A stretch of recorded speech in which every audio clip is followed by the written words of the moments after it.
ખ્યાતિકાંડમાં સંજય પટોળિયાના જામીન ગ્રામ્ય કોર્ટે નામંજૂર કર્યા છે અને તેમનું કહેવું છે ગ્રામ્ય કોર્ટનું કે એ ચેડા કરી શકે છે સાક્ષીઓ સાથે, ગંભીર મામલો છે, ખોટો દાખલો બેસે ને આ બધા વચ્ચે એક મોટા સમાચાર, મુખ્ય આરોપી કાર્તિક પટેલે આગોતરા જામીન માટે અરજી કરી છે।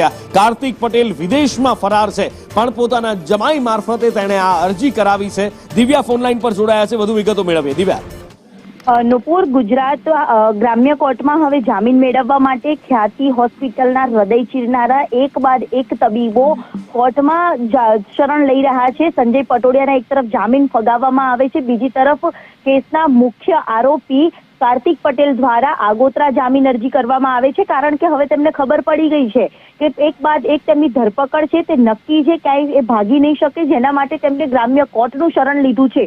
તેમના જમાઈ પ્રિયાંક કૌશિક પટેલ દ્વારા ગ્રામ્ય કોર્ટમાં આગોતરા જામીન અરજી મૂકવામાં આવ્યા છે। આગોતરા જામીન અરજી ફાઇલ કરવામાં આવી, કદાચ આવતીકાલે કાર્તિક પટેલની જામીન અરજી ઉપર સુનાવણી થઈ શકે તેવી સંભાવનાઓ જોવા મળી રહી છે।